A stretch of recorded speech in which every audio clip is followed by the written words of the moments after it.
ಕ್ಷಣದ 25 ಸುದ್ದಿಗಳನ್ನು ಕ್ವಿಕ್ ಆಗಿ ನೋಡೋಣ.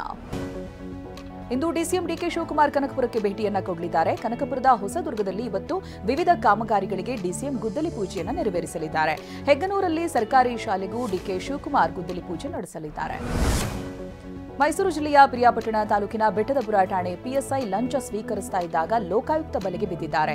ಪಿಎಸ್ಐ ಶಿವಶಂಕರನ್ನ ಲೋಕಾಯುಕ್ತ ಅಧಿಕಾರಿಗಳು ವಶಕ್ಕೆ ಪಡೆದಿದ್ದಾರೆ. ಪ್ರಕರಣವೊಂದನ್ನು ಇತ್ಯರ್ಥಗೊಳಿಸುವುದಕ್ಕೆ 80,000 ಹಣವನ್ನು ಪಡೆಯುತ್ತಾ ಇದ್ದಾಗ ಲೋಕ ಬಲೆಗೆ ಬಿದ್ದಿದ್ದಾರೆ.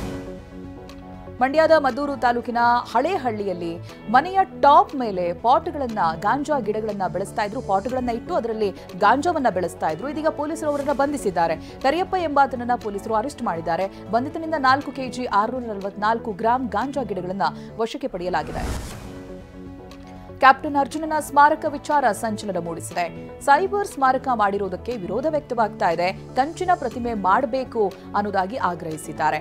ಭಿಕ್ಷೆ ಬೇಡಿಯಾದರೂ ಸ್ಮಾರಕ ಮಾಡಿಸ್ತೀವಿ ಅಂತ ಜನ ಆಕ್ರೋಶ ವ್ಯಕ್ತಪಡಿಸಿದ್ದಾರೆ. ದಾವಣಗೆರೆಯಲ್ಲಿ 286ನೇ ಸೇವಾಲಾಲ್ ಜಯಂತ್ಯುತ್ಸವ ಆಚರಿಸಲಾಯಿತು. ನ್ಯಾಮತಿ ತಾಲೂಕಿನ ಸೂರಗುಂಡದ ಕೊಪ್ಪದ ಬಾಯ್ಗಡ್ನಲ್ಲಿ ನಡೆದಂತಹ ಕಾರ್ಯಕ್ರಮದಲ್ಲಿ ರಾಜಕೀಯ ನಾಯಕರು ಸೇರಿದಂತೆ ಸಾವಿರಾರು ಜನ ಆಗಮಿಸಿದ್ರು. ಸೇವಾಲಾಲ್ ಮಹಾರಾಜರ ಜನ್ಮಸ್ಥಳದಲ್ಲಿ ಪೂಜೆ ಸಲ್ಲಿಸಿದರು. ಮಹಾರಾಷ್ಟ್ರ ಡಿಸಿಎಂ ಏಕನಾಥ್ ಶಿಂದೆ ಬಂದಿಳಿದ ಹೆಲಿಕಾಪ್ಟರ್ ಪಕ್ಕ ಡ್ರೋನ್ ಕಾಣಿಸಿಕೊಂಡಿದೆ. ನಿನ್ನೆ ನಾಸಿಕ್ ಪ್ರವಾಸ ಕೈಗೊಂಡಿದ್ದಂಥ ವೇಳೆ ಹೆಲಿಪ್ಯಾಡ್ನಲ್ಲಿ ಡ್ರೋನ್ ಕಾಣಿಸಿಕೊಂಡಿದೆ. ಇದನ್ನು ಗಮನಿಸಿರುವಂತಹ ಪೊಲೀಸರು ಡ್ರೋನ್ ಅನ್ನು ವಶಕ್ಕೆ ಪಡೆದು ತನಿಖೆ ಮಾಡುತ್ತಿದ್ದಾರೆ. ಕಾಂಗ್ರೆಸ್ ಪಕ್ಷವು ವಿವಿಧ ರಾಜ್ಯಗಳಿಗೆ ಉಸ್ತುವಾರಿಗಳನ್ನು ನೇಮಿಸಿದೆ. ರಾಜ್ಯದ ನಾಯಕ ಬಿಕೆ ಹರಿಪ್ರಸಾದ್ಗೆ ಹರಿಯಾಣದ ಉಸ್ತುವಾರಿ ನೀಡಿದೆ.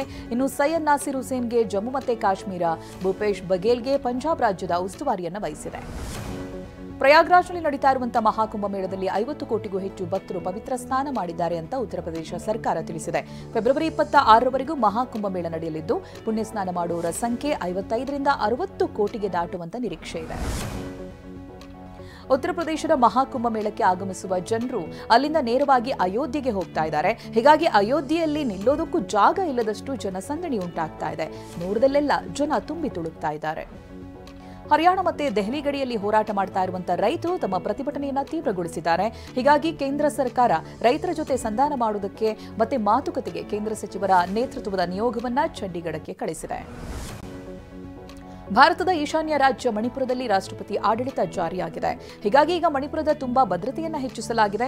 ದಿನದ 24 ಗಂಟೆ ಶಿಫ್ಟ್ಗಳಲ್ಲಿ ಪೊಲೀಸರು ಹಾಗೆ ಭದ್ರತಾ ಪಡೆಗಳು ಮಣಿಪುರದ ರಾಜಧಾನಿಯಲ್ಲಿ ಗಸ್ತು ತಿರುಗ್ತಾ ಇದ್ದಾರೆ. ಇಸ್ರೇಲ್ 3 ಒತ್ತೆಯಾಳುಗಳನ್ನು ಬಿಡುಗಡೆ ಮಾಡುವುದಕ್ಕೆ ಹಮಾಸ್ ಮುಂದಾಗಿದೆ.